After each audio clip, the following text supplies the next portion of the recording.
Yo, what's going on, you guys? Saeed here, and welcome to the Legendary Performers of the Week, where I like to take a look at the week that was for the Ottawa Senators and determine who were the key contributors in the team's success over that period of time, while also incorporating a little bit of the past and respect to the legends of before. Now, let's get started with the Kneeler of the Week. And the Kneeler of the Week needs to go to the bottom six forward that contributes the most with their energy, with their unselfish play. Essentially a one-man momentum shift out there.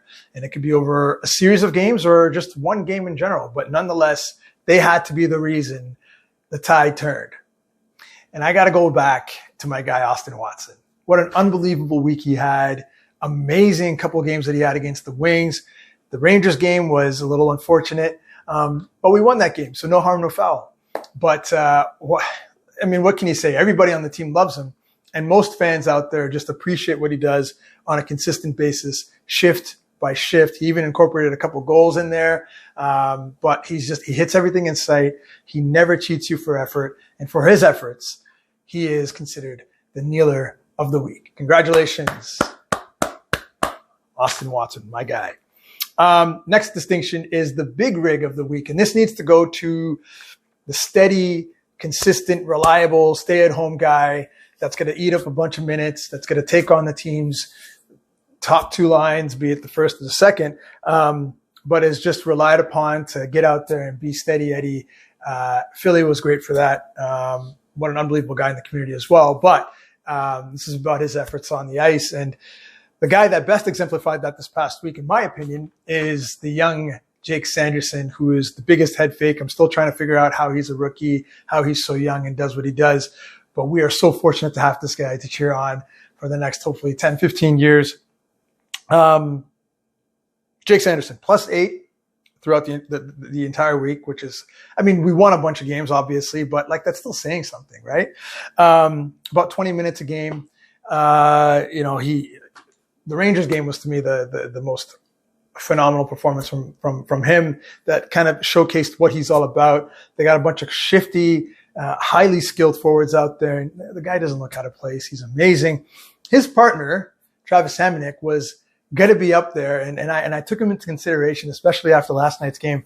But I just look at Jake and I'm like, this guy is, I would give him all the awards if I could, man. He's an unbelievable player. And we all know that he's got some untapped offensive potential that's probably going to realize itself over, I would say, by the end of this year, within the next 20 games or so. But even beyond that, next year, we're probably going to see a different element of his game, a little bit more offensive punch. And I think he's got something like 24, 25 points in about 50, 60 games. So he's doing his thing offensively, but I feel like there's even more there. But we're not worried about that with this particular distinction, the Big Rig of the Week. For his efforts, Jake Sanderson, for being a reliable son of a gun. God bless you, young man. We love you. Congratulations. You are the Big Rig of the Week. What do we got next? The Reds of the Week, aptly named after Wade Redden. Remember, Wade Redden was unbelievable with the Sens. He had an unbelievable career in general, but with the Sens, he was really one of the premier puck-moving defenders in the league. He produced like crazy. He was a one-man breakout, phenomenal puck transporter. He can do it with his vision and passing, or he could do it with his feet. Could quarterback a power play for you. We all know how Wade Redden was. And if you guys are one of the young ones that never got to see that guy play, I would suggest pulling up YouTube videos of this guy. He was fantastic. He was elite. He was on Team Canada's, best on best tournaments. He was one of their top 4 defensemen on a regular basis. Fantastic guy, really cool guy in the community as well. I'm so glad to see him back with the organization and visible and, in the rink and all that kind of stuff. So, the Reds of the Week,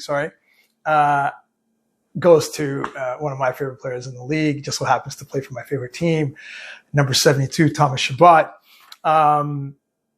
Those games against Detroit were really what kind of got him this distinction for me. But of course, he had a great, he had a fantastic game yesterday against CBJ, but everybody else did.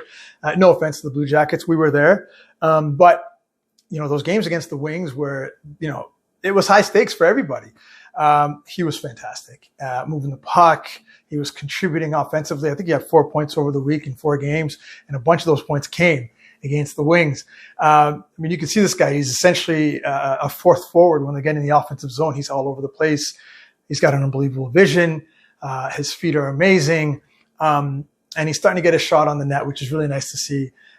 For his efforts, Thomas Chabot, you are the Reds of the week, my guy. Keep going, my man. Keep going. And finally, but certainly last but not least, I think is the term, the proverb, the Alfie of the week. And this is the big one, right? Every one of you Sens watching this right now, you're going to want to have this one, okay? No, all kidding aside. First in points, right? First in points for the entire franchise. Alfie is first in goals, first in assists. You could always rely on him to give you that big goal when you needed it most. And he was an unbelievable leader, obviously, inside the room and outside, of course, in the community. There was a few candidates for this one. Excuse me. Yeah, 3 candidates, but 2. I want to get that third one in there because he's just obviously one of my favorite players. I won't say his name, but the 2 that were closest to it, Mr. Tim Stutzler. What an unbelievable week he had, just scoring almost every game, or I think he might have actually scored in every game. I can't recall. I just expect him to score all the time now, right? Congrats on 30, by the way, Timmy. I think 31, excuse me. Keep going, young fella. He had an unbelievable week, and he was certainly up for contention for this.